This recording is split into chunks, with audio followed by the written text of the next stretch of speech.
You scroll through hundreds of job descriptions, but they all sound the same.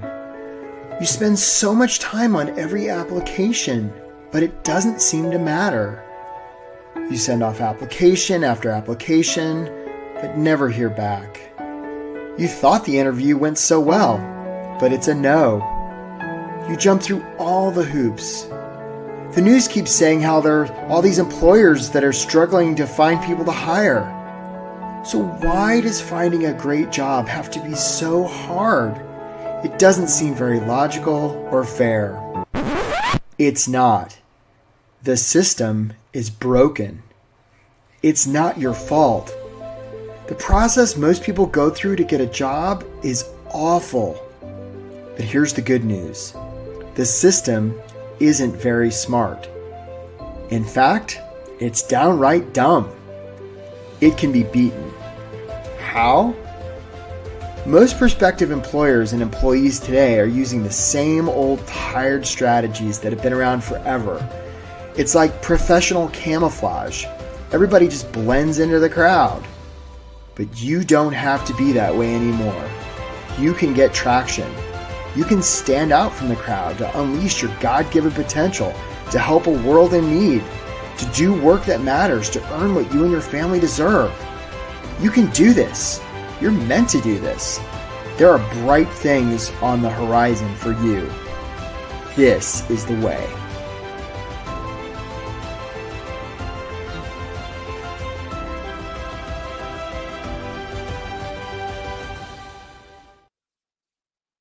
Hello, my friends. Welcome to the workshop. Get hired fast without settling, getting ignored, or losing hope. My name is Eric Woodard. I'm a high-performance career and leadership coach based out of Washington, D.C. And if you're here on this Tuesday morning live, I guess it's Tuesday afternoon, depends where you are. I really want to acknowledge you for being here. I know how valuable your time is. And if you're somebody who's watching the replay, look, you're pretty cool too. You're not quite as cool as the people who are here live, and you're also pretty cool. And I just want to acknowledge you for being here, because if you're here, there's a good chance you're somebody who's been on the job search. The commitment I want to make to you for the next hour or so is I'm just going to give you a ton of strategies and tactics that you can put to work immediately. And we're not going to mess around too much on this. So without any further ado, if you would put in the chat where you're from and how long you've been on the job search, that would be really useful. So where you're from, how long you've been on the job search, and we're going to rock and roll. Here we go. Because sometimes, being on a job search can feel a lot like pounding sand. Sometimes it can feel like waiting on a glacier. Sometimes it can feel like being lost at sea, Quentin in New York and Alina in Texas and BJ in Fredericksburg. Sometimes Pratik in Germany and Bob in Boston can feel like wandering through the desert, or David in Wisconsin, or climbing up a wall. Terry in Wisconsin, sometimes it can feel like falling down a well, or Jason in Calgary. Sometimes it can feel like you need to use a Jedi mind trick. Carlos in Spain, sometimes it can be like going into the arena, Ratna in Tennessee, and Georgia in Orlando. Sometimes it can be like trying to read the signs, Jill right here in DC, right? Sometimes it can feel like looking into an abyss. So look, who is this for? If you're somebody who's unsure about the direction you want your career to go, if you've been struggling how to find ways to describe what you do, David in North Carolina, if you're uncertain if your resume is any good, Mark in Huntsville, Rocket City, if you've been wrestling with how to follow up after you apply, if you're tired of applying and applying and applying and hearing nothing back, especially if you've been doing interviews, Patrick, in Atlanta that seem to be going super well and you still get a no, Orlando and Fredericksburg. Sometimes if you feel like you're trapped in a job and you're just not sure how to escape, and especially if you're losing hope, right? This is a workshop for you. On the other hand, if you're somebody who's just super casual about your career, not willing to do the work, just reluctant to take responsibility for the results you've been getting, just interested in finding a job to make money, stuck in your ways, sort of closed-minded, unwilling to be authentic, this may not be the workshop for you. And Tito in Chicago, I know that's not you, right? So what we're going to do today, how to get hired fast without settling, getting ignored, or losing hope. I'm going to offer you 4 strategies, 9 tactics so that you can do work that matters. and pays what you and your family deserves. I hear there, Orlando. It's been 10 weeks for you. So our agenda today, I'm just going to talk a little bit about who I am, not a lot, right? Just to give you a sense of where I'm coming from.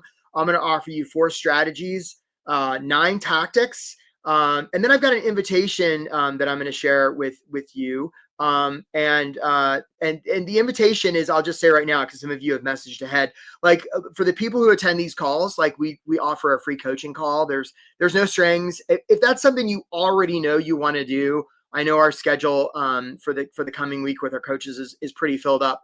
But if you're looking for a little guidance in your in your job search, and especially if you're open to like getting help, you're open to investing in yourself, getting help. You're tired of messing around, you're open to doing something different to get different results. There's the link for that. We're going to put it in the chat. Thank you, Jessa and Ann. They're here today helping us. But that's the link to book a call. So if you already know, like you're joining this workshop to get the free coaching call, like that's the link you want to follow. And then we're going to have some Q&A. So here we go. And the way this works is as we proceed, like feel free to put stuff in the chat, right? Because we're going to go pretty fast. We got a nice big crowd here today. We're going to rock and roll. So who is this guy and why does he think he can help me find a job? Well, I don't know if I can help you find a job. I've helped a lot of people find jobs. Can I help you? That's what we're going to find out today on this workshop. I'm somebody, I grew up overseas. I grew up in Asia. I came to the States when I was 17. I wound up transferring college 7 times. Right. And so that was kind of weird, right? I had a really hard time. I wound up as a scuba instructor on Guam. And I spent about 10,000 hours underwater with the fish and it was beautiful and it was awesome. And my brain got a little spongy. And so finally I sort of came to and I was like, okay, like this Guam's great. The ocean's great, but I got to sort of pull it together. So I thought, what would be the most prestigious job that I could have? And I thought, well, that must be something like the White House. So I took out a piece of paper and I wrote a letter, just handwritten, and I mailed it in.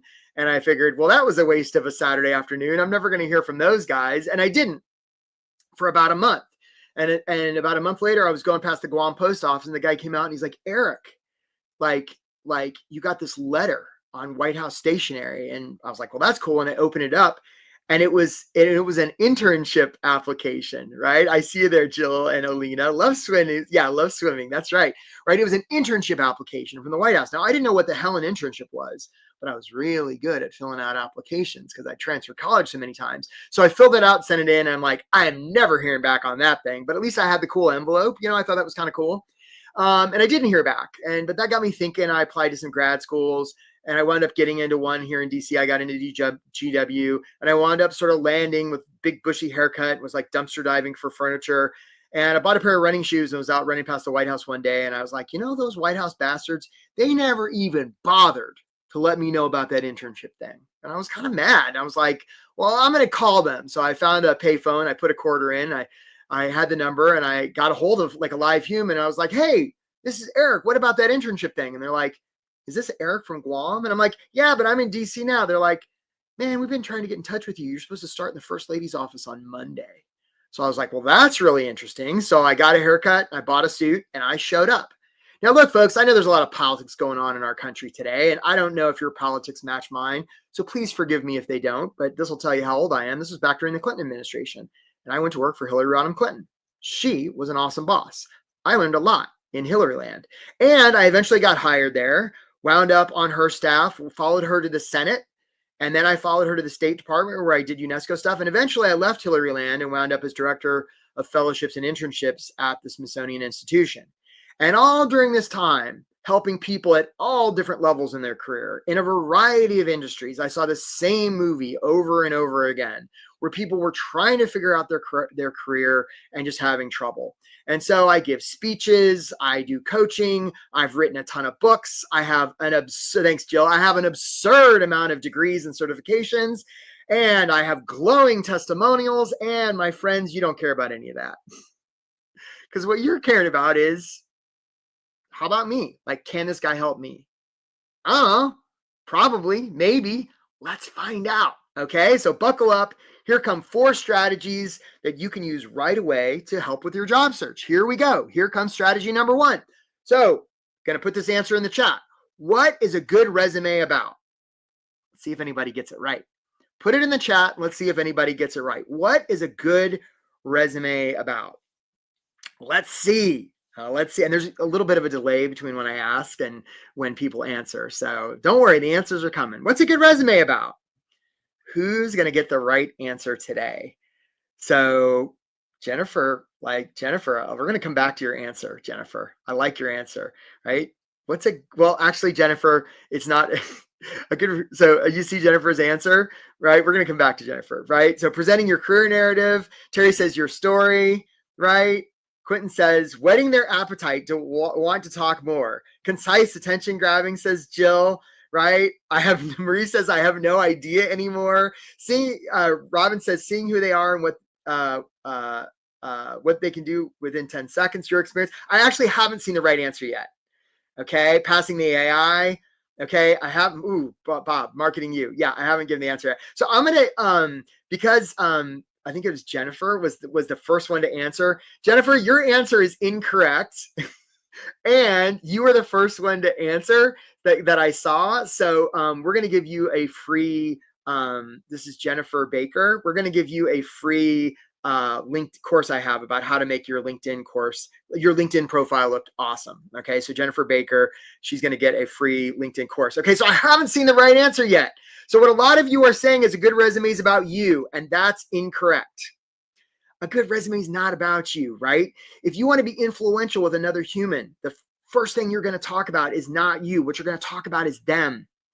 A good resume is about them. So look, folks, if you get nothing out of this workshop other than this, it will be worth your time.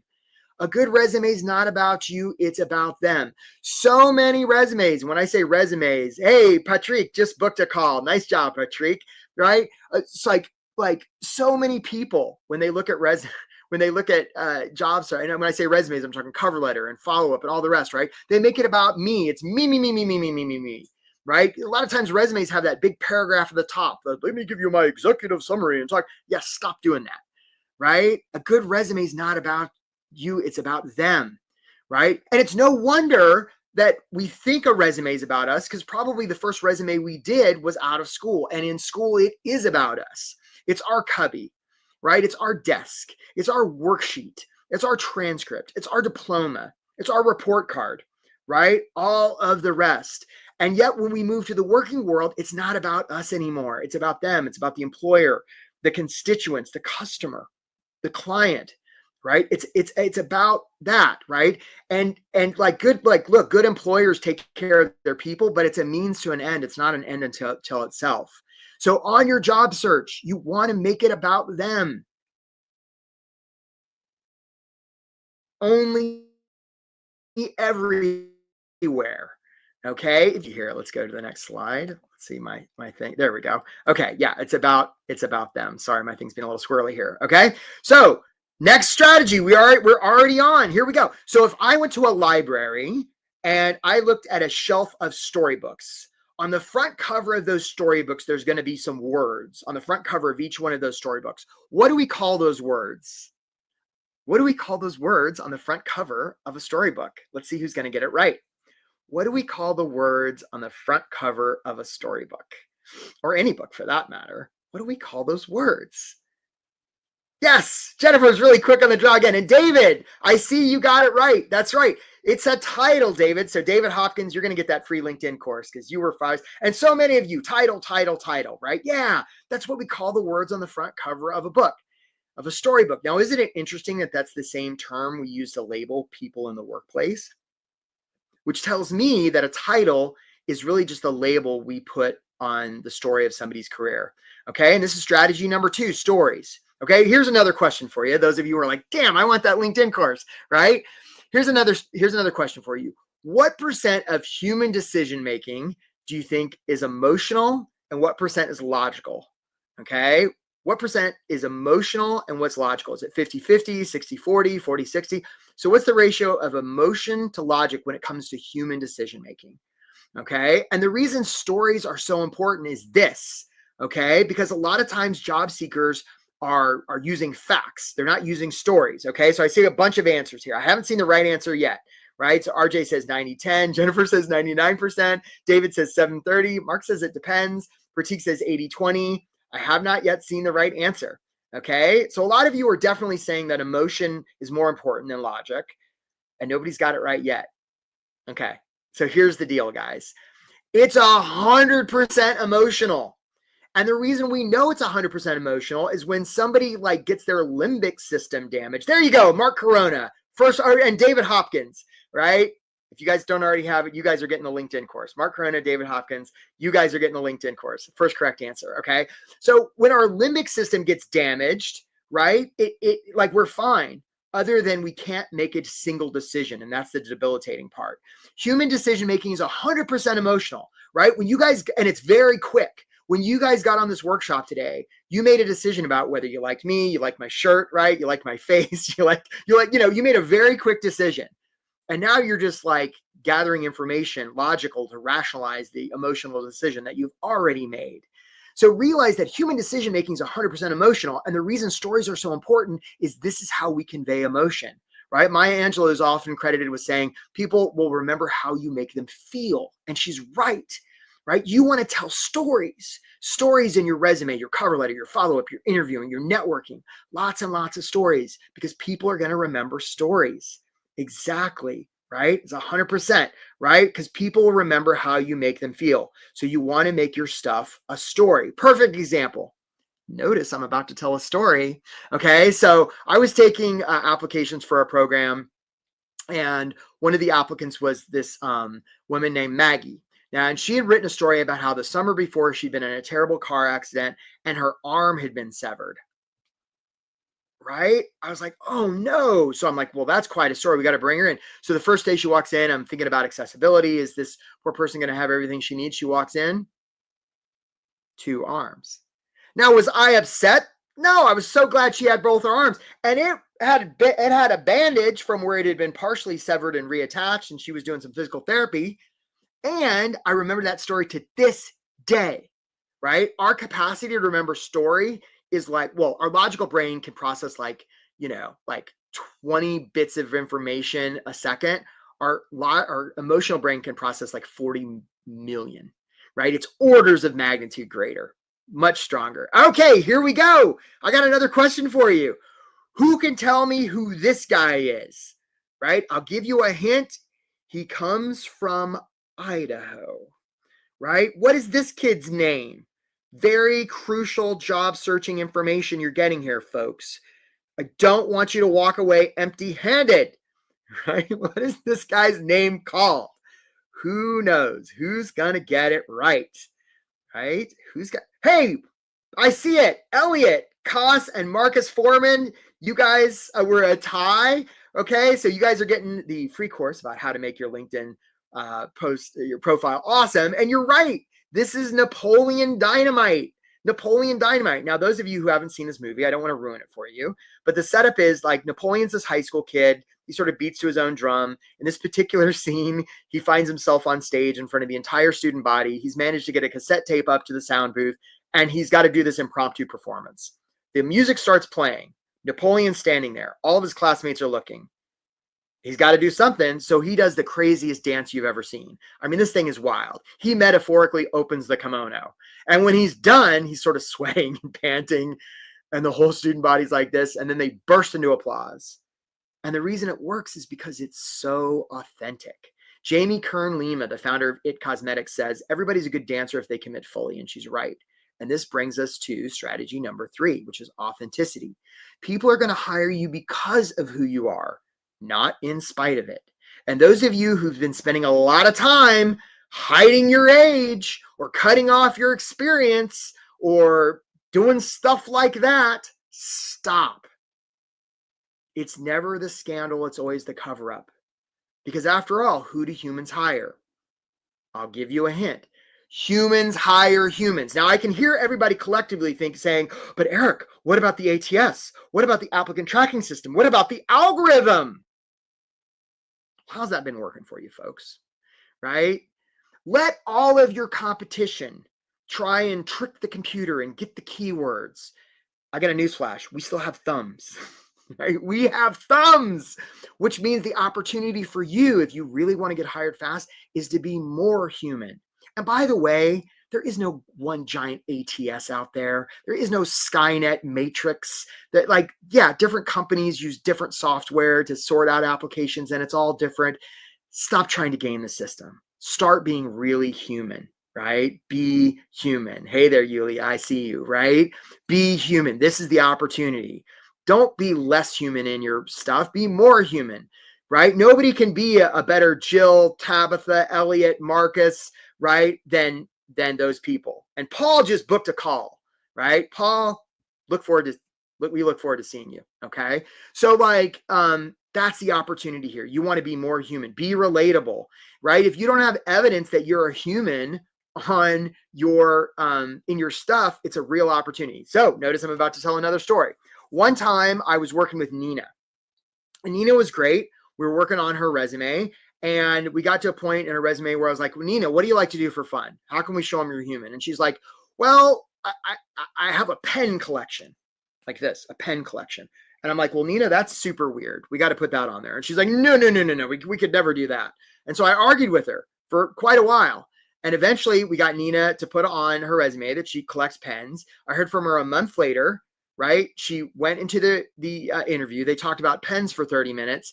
And then she got the offer, right? This works so well. I had a client last year who decided to put on her resume 2 truths and a lie at the bottom. She got 2 interviews and 2 offers just because of that. And the reason we know that is because they told her that was the reason, right? When I work with clients, this happens over and over and over. It's really something. So authenticity is your superpower. All right, on to strategy number 4. Give me 6 hours to cut down a tree, and I'll spend the first 4 sharpening the axe, right? Is what Abe Lincoln said, right? So what this brings us to strategy number 4 is consistency. Okay, consistency. There is nothing wrong with you. It's not like you have mustard on your shirt, or like they don't like your face. Like there's nothing wrong with you. The results you're currently getting in your job search are just perfectly attuned to your current system. So if you want to get different results, the opportunity is to change your system, right? You don't want to work like hard. You want to work smart. First, get your systems up, then scale. And if what you've been doing hasn't been working, you want to iterate, right? You know, the definition of insanity is doing the same thing over and over. This is one of the things we help clients do, right? They come to us after however long they've been job searching. And in some cases, they haven't been searching long. They just want to make sure they won't wind up searching long. And they say, hey, Eric, what I've been doing hasn't been working. And I'm like, well, what are you doing?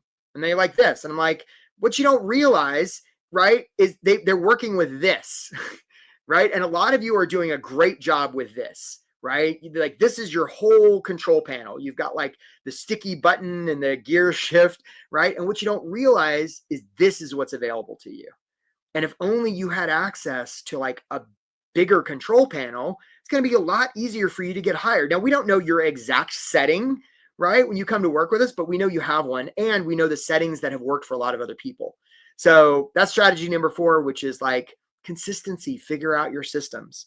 Okay, so how do you put all of this to work? And just to show you that it does work, we're gonna play a video right now. This was somebody that was in our program earlier this year. Yeah, Nuclear Planet. That's right. Right.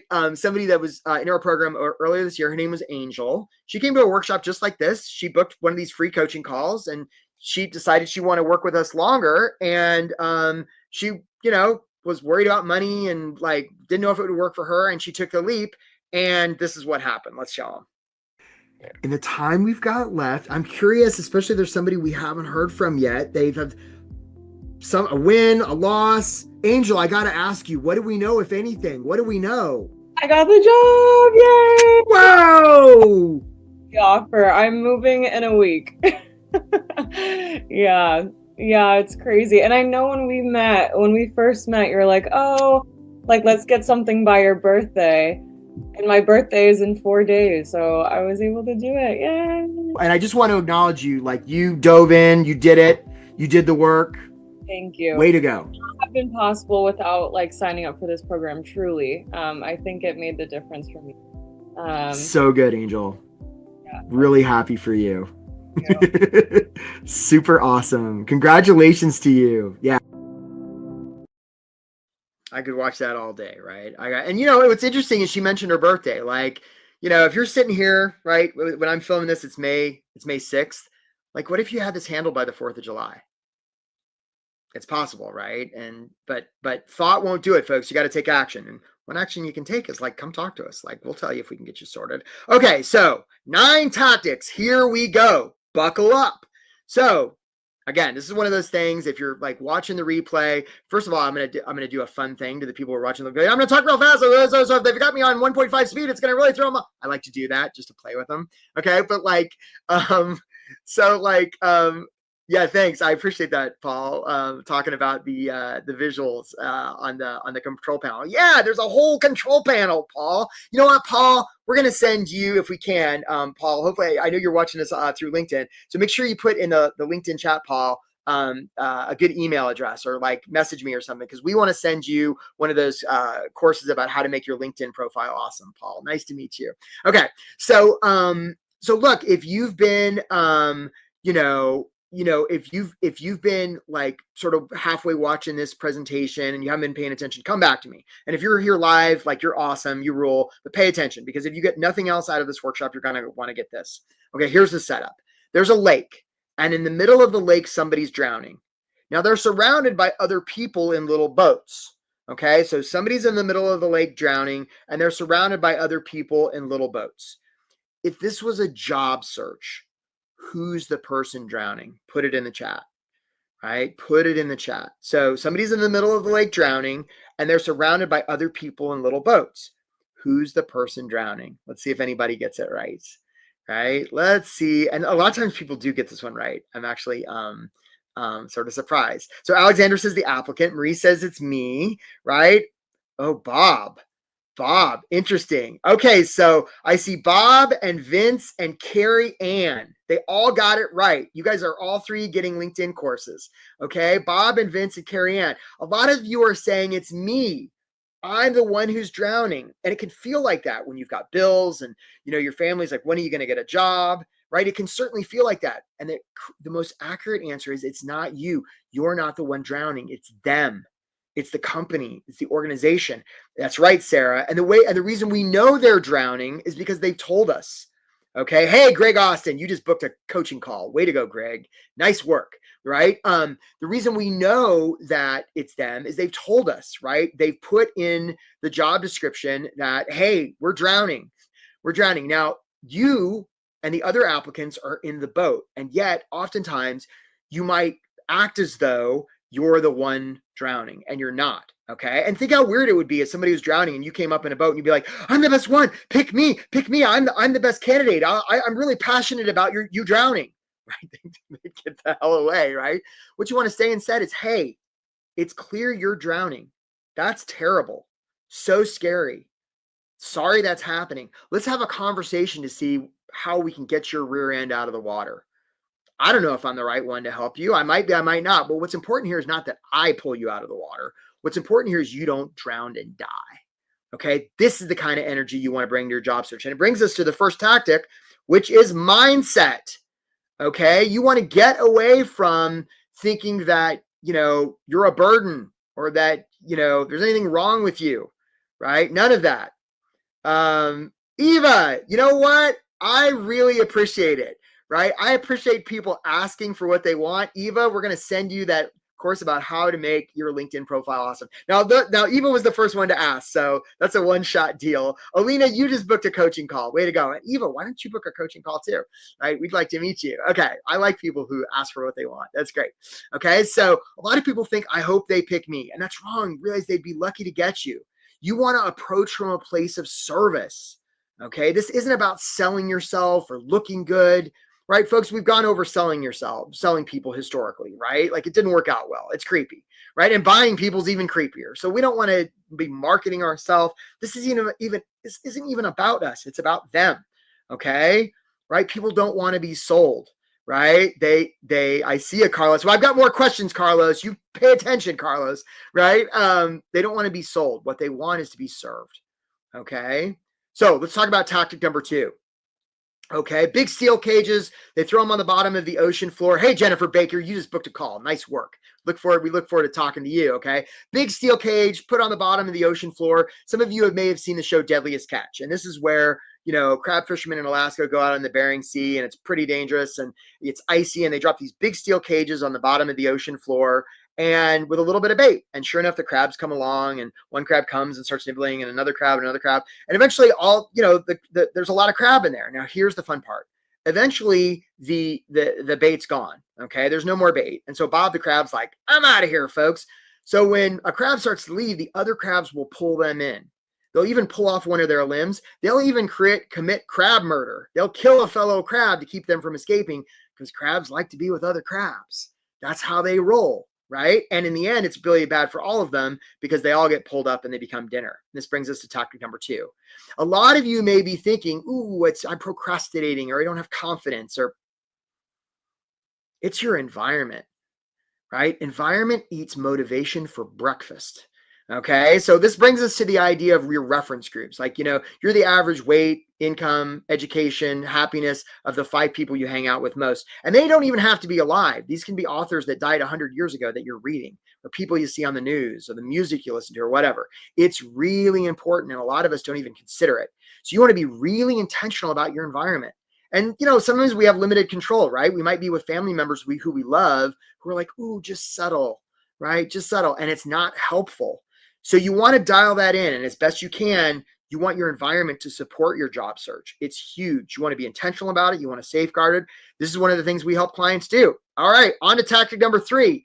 It's hard to hit a blurry target. Sometimes I'll talk to job seekers and I'll be like, hey, how much money do you want to make? And they're like, oh, anywhere between 50 and 150,000.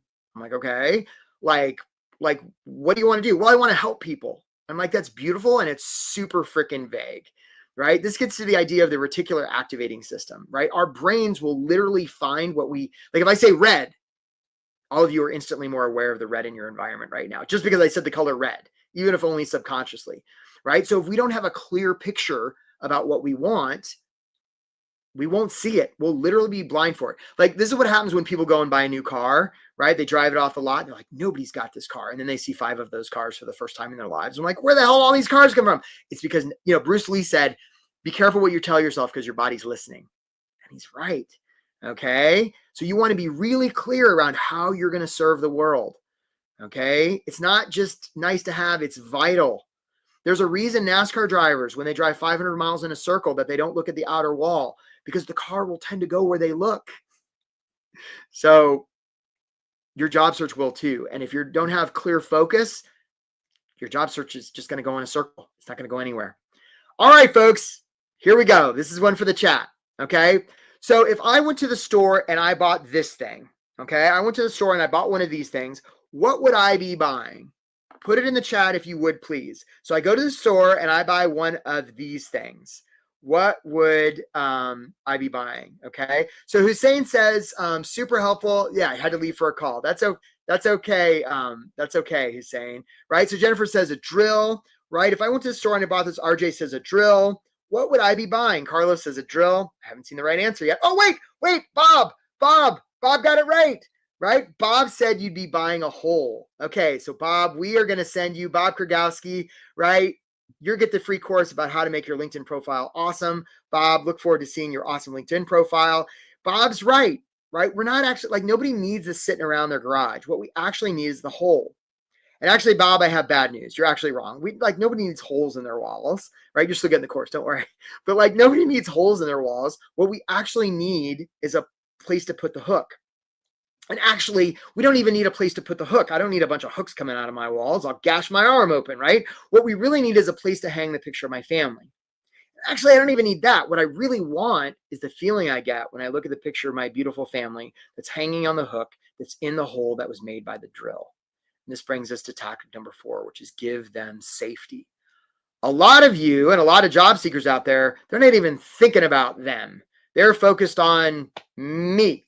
Let me tell you about my skills and my experience and my opinion that I would be the best one for you to hire. I mean, that's just a hot dumpster fire, right? If you haven't been getting traction in your job search, say no more, okay?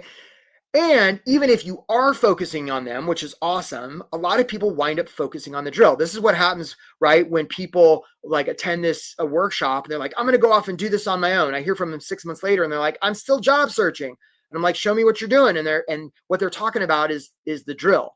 And what you want to talk about instead is what keeps the person up at night when they're going to bed, trying to go to sleep, looking at their ceiling. If you can get that level of clarity, right? Game over. Do you see how this is so much more powerful than worrying about ATS and hiding your age, folks? There's an opportunity for you to take this job search to a different level, and you don't have to do it on your own. Seriously, right? You want to get really clear around what they like, want, and need. You want to give them safety. Elijah Williams, you rule. You just booked a call. We look forward to talking to you, Elijah.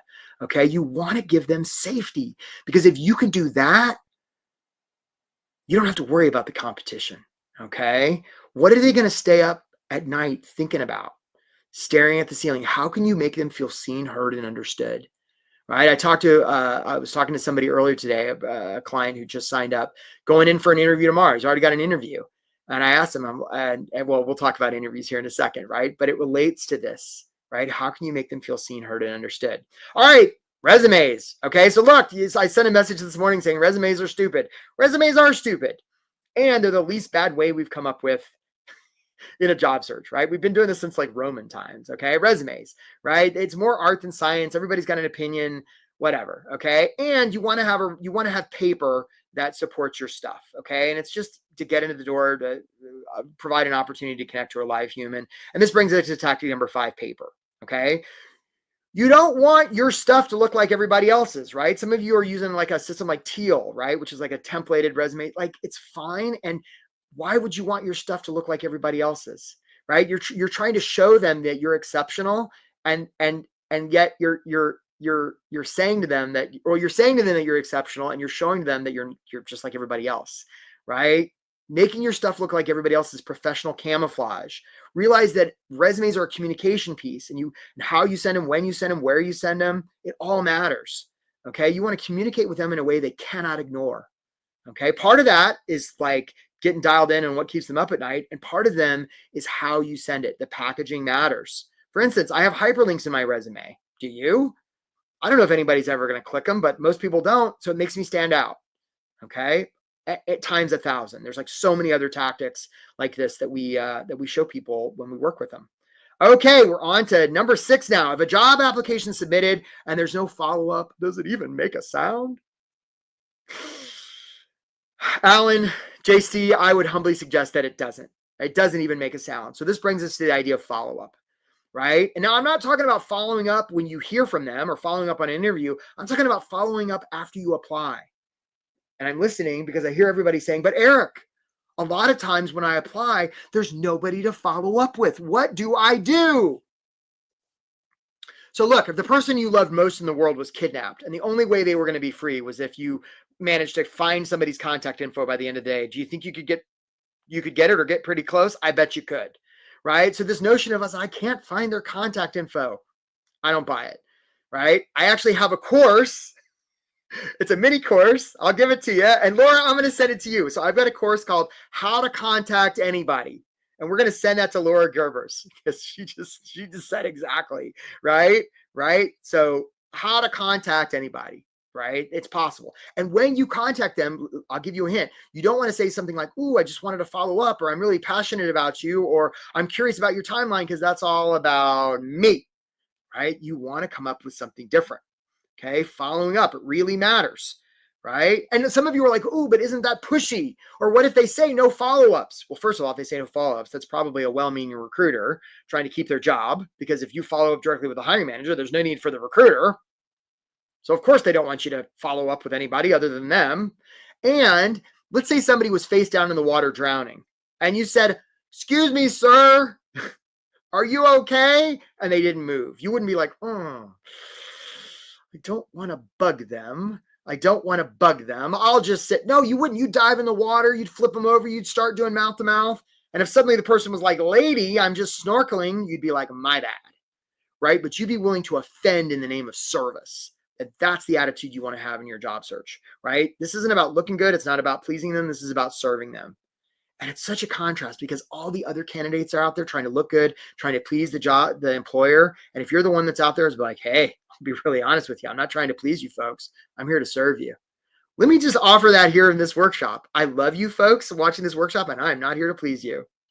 I'm here to serve you, right? This information is going to serve you. And part of the way I want to serve you is like sign up for one of these calls, right? That's how we can serve you best. I don't care if it offends you, and I love you. Okay, so initiative is rewarded. People are going to believe what you show. Hey, that's great, RJ. I appreciate that. See, look at that. RJ is thinking about how can I help them. So RJ, you're going to get one of those courses about like how to contact anybody. Nice job, RJ.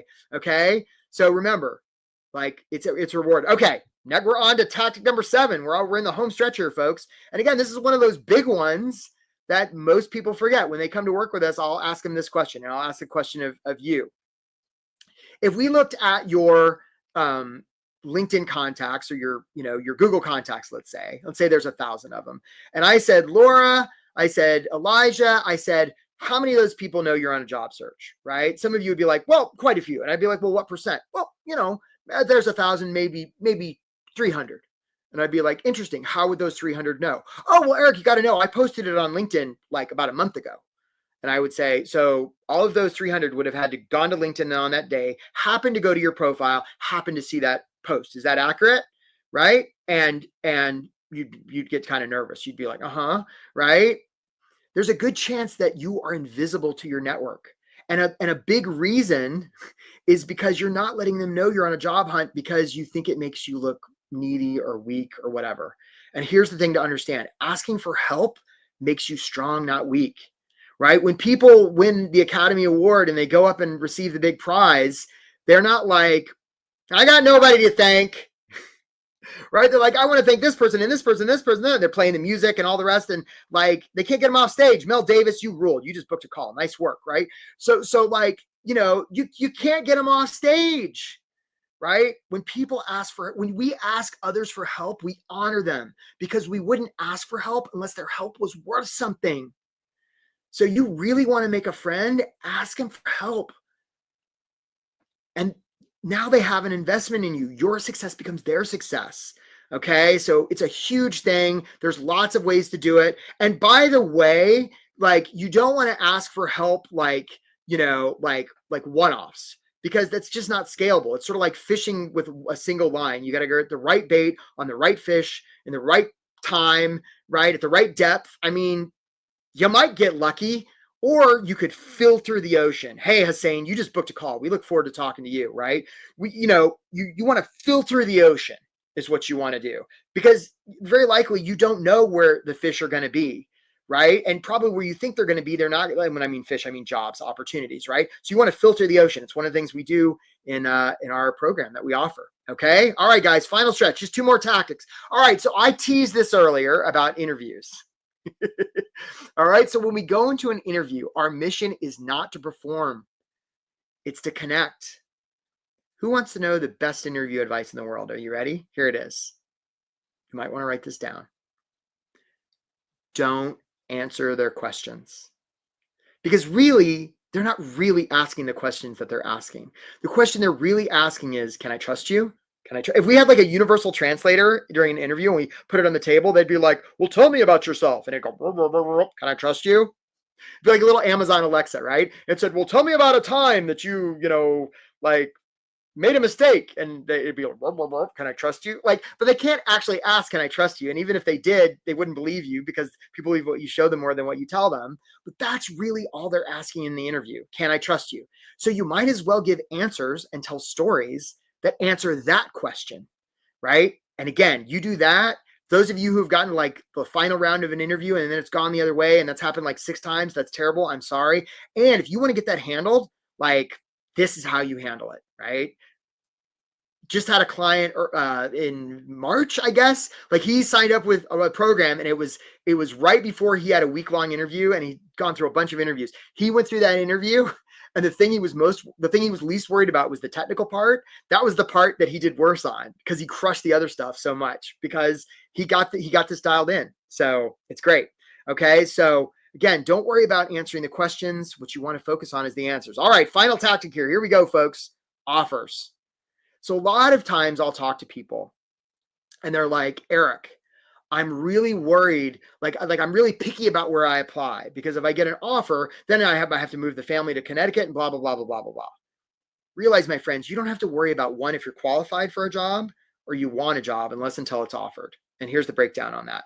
One, like they're going to have an opinion about whether you qualified. Okay. Like leave it to them. They'll have an opinion. Two, until you actually get the offer, you actually don't know what you're saying yes or no to. So you can relax, apply to lots of places from a place of service. If and when you get the offer, then you can decide whether it's something you want. And you don't have to say yes. You don't have to say no.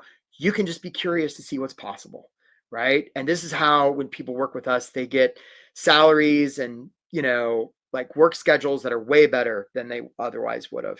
All right. You want to apply liberally from a place of service, right? Okay, folks. So write this all down. So acknowledge you for being here. Such a great crowd today. So many great questions. We gave a lot of great stuff away. And like I mentioned at the beginning of this call, especially for those of you who have stuck around, I want to invite you to do a coaching call, right? No strings. It's about an hour. We do it over Zoom, and it's complimentary, confidential. All right. We only ask two things for you to book this call. One, you're going to show up, right? Like this isn't like a robot that's doing this coaching call. It's actually a real coach, right? Who's going to meet with you, who's going to set time aside on their schedule. They're going to meet with you. So please don't like jerk around. I mean, getting ghosted sucks. So don't be the ghost. Okay. So you're going to show up. And two, you're going to be open to at least the idea of investing to get help, right? Because if you're not even open to it, well, hell, there's not a lot we can do for you. Because I don't want you to get on this call and be like, well, that sounds amazing, but I'm completely not open to getting help. Well, geez, what can we do? Okay. So those are the only two things we ask. As long as those two things are true for you, go to this URL. We're going to drop it in the chat one more time and book time with us. We've got time on the calendar. And you don't have to keep doing this on your own, folks. You really don't. So, hope to run into some of you there, right? That's what it looks like. Cool. All right. And it looks like Brad just booked a call. Way to go, Brad. Nice job. Okay. So, questions. And this is where I like to make my head really gigantic and big. Oh, I hit the wrong button. That is the wrong button, Eric. There's the giant head. It's like a planet. All right. So who has a question? Maybe a question we didn't get to, or a question that's come up from everything we've talked about. I'm curious. And I didn't actually see a ton of questions, so there may not be a ton. If Ann and Jesse are like, we don't have any questions, what are we going to do? It's okay. So I'm curious who has a question based on what they've heard, right? Who has a question, right? One question. So let's see here. So Mark says, yeah, Mark, we have had a coaching call. Yeah, that's really cool. I'm not a sales, an auto car salesman. I appreciate that very much, Mark. Thank you for reminding me that we talked. That's amazing. All right. Catherine says, can you give an example of answering, can I trust you, without answering a more technical, obvious question? Yeah, it's a great question, Carrie Ann. So if they say, tell me about yourself, what most of you would do would take the bait. You'd be like, well, let me tell you, I've had this much experience and me. But if we want to give people, so I'll do it with you, Carrie Ann, and I don't know you. I don't know Carrie Ann. So this is unscripted, folks. This is real live internet. Okay. So if I was going to go to Carrie Ann and I was going to give her safety, so she might say, she's asked me the question. So let's do this for real. Can I give an example of this question? And so I might answer her question, but I might do it like this. I might say, hey, Carrie Ann, the fact that you, I don't know you, and the fact that you spent the time to come to a workshop like this to elevate your job search just speaks volumes, right? Not everybody would. And not only that, but you've stayed to the end and you've asked a question. It just says a lot about how serious you are in this. And again, I don't know exactly how long you've been on the job search, but if you've been on the job search any length of time, you know firsthand that it's not very fair or linear or logical. And then I might answer your question. Carrie Ann, that's how you give people safety. And I like your question so much, we're going to send you that course about how to make your LinkedIn profile awesome, Carrie Ann. I hope to run into you. Okay, let's see here. Garjan, give us a touch suggestion about a cover letter, because everyone does this in ChatGPT, and I think it's completely wrong. Well, look, I've sort of come around on ChatGPT. I mean, it can be a great writing partner. It really can, and you want it to be a letter that says Garjan. And I'll give you a hint. what a lot of times people do with cover letters, and this is one of my favorite things to do, is I'll go through, and you can all do this at home, right? The cover letters, the family home game, right? Is you can go through your cover letters and count the number of I's and me's. And if your cover letters, like a lot of cover letters, it'll say me, me, me, me. I've even seen cover letters where every single sentence in the letter starts with the word I. Right? And compare, and if there is a you, it's maybe when they say thank you in the like last line, maybe. Right? So you want to flip that. You want to talk a lot about them in the cover letter, right? And then you want to pivot to giving examples of where you've done stuff that aligns with what they're trying to do. The thing you don't want to do is say these words. I think I would be really good for you, because the minute you say that, you take away the opportunity for that to be their idea. Okay, next question here. Thank you, Ann and Jesse. You guys are doing great. Pratik says, how can we stand out? I'm reaching till the last round, but I'm not getting selected. Yeah, I really hear you, Pratik. That's no fun, right? If you haven't booked a call with us, I think you did. I'm glad you booked a call, because we can really help you with that. Okay, there's some X factor. So Pratik, I don't know you, and my guess is you're talking about yourself most of the time in that interview. Now, look, if it's a technical thing, right? Like that's different, right? Like, hey, what's 1 + 1 =? Yeah, then you want to give the technical answer. It's pretty black or white. But otherwise, and Pratik, I don't know, but if you're like a lot of people that this happens to, right? You're making it all about you, and you're telling them that you'd be good for them, right? If you leave that space for them to connect the dots, and right, hey, Quentin, I see you, man. You just booked a call. Nice work, right? If you leave that space, right, it'll really improve things for you and make them feel seen, heard, and understood, is what I would say, Pratik. Right? Oh, love these questions. Okay, Laura, I've been an experienced leader in the industry and even certified. I really believe my age is 65 for me. So Laura, I really hear you on this.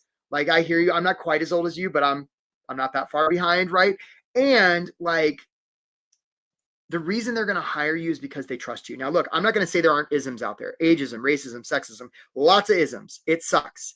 And the reason they're going to hire you, Laura, is because they trust you. So, Laura, if you've gotten the advice about, don't put your graduation dates and, only show 15 years experience, because anything older than that doesn't matter. You know who often says that, Laura? People that only have 15 years experience, right? That's my experience, right? So it's never the scandal. It's always the cover up. Okay. So basically, if the reason they're going to hire you is because they trust you, and you come out of the gate saying, I want you to trust me. Hey, Robin, I see you just booked a call. Nice job. Right. I want you to trust me, but I'm going to hide everything because I don't trust you. It doesn't work. So it could be that, it could be the age, or it could just be that you're hiding stuff, Laura. I don't know, but I know there's opportunity for you. And I just wanted to share with you, we've had clients in their 70s get hired. So you're a spring chicken compared to those guys. All right, we've got time for just a few more questions. Jason, I feel like one of the hardest parts to actually get your resume profile in front of a person. Okay, so Jason Wellage, we're going to send Jason Wellage the How to Contact Anybody course, okay? Because Jason needs this course. Jason Wellage, How to Contact Anybody, okay? So what you're going to do, so you want to get in front of a real person, and you could try and like ram your way through an ATS system, or you could just reach out to them, the real person. And when you do, Jason, you're not going to say, hey, my name's Jason, and I'm really passionate about your company. You're going to talk about them. You're going to talk about what's, sometimes I'll work with salespeople. And so I love working with salespeople, because oftentimes they have trouble on the job search, and they're like, Eric, I'm having trouble. And I'm like, you're selling yourself, aren't you? Like, well, yeah, I'm the product. Like, you're not the product. Possibility is the product. You're just like the vessel. And as soon as they do that, they get hired. They get lots of offers.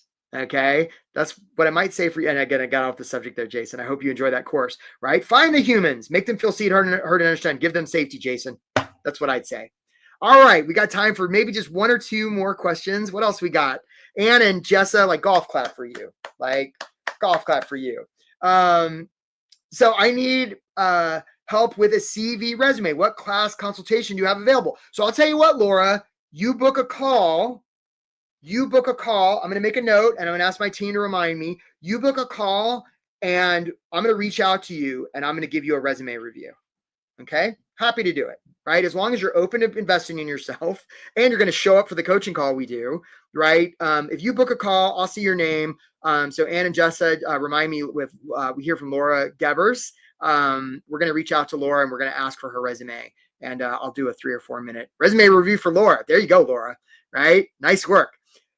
Let's do the same thing for Jill Beck, right? Same thing for Jill Beck. Okay. Okay. TM says, you have advice for a graduate with little experience. Here's what I'd say, TM. Oftentimes people who are just earlier in their career actually have the easiest time because there's so many opportunities that are available, right? As we proceed, there's fewer and fewer opportunities. Now, TM, you probably don't have a huge network.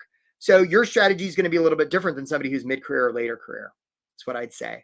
Okay, guys, look, I want to be really respectful of time. You have been literally a fantastic crowd. Really acknowledge you and just want you to know that, yeah, Alan says, what's the key message when you reach out to the key contact? Them. That's the message, Alan. Them. Right? You guys have been a great crowd and just really want to acknowledge you for being here. And look, you don't have to do this on your own. Okay? Like, if you're wanting help, come talk to us. It's not a high pressure thing. And if we think we can help you, we're going to take a stand for that. And if you're just like spooked and you're worried about money and stuff, like, you can keep doing that. You're going to keep doing the same results, or you could just get this handled. So really acknowledge you for being here. Want you to know that if you're feeling discouraged about this job stuff, there are bright things on the horizon for you. Other people have figured this out. You will too. And if you just are interested in getting this figured out much easier and much faster, with a much better outcome, like, come talk to us, because you don't have to do this on your own. Like, you don't have to reinvent the wheel on this stuff. Like, we figured it out. So really acknowledge you for being here, guys. Thank you. I hope everybody has the super best day. Aki, I see you just booked a call. Nice job. I hope to hear from more of you on all of this. Please do take care of yourselves, and we'll see you soon.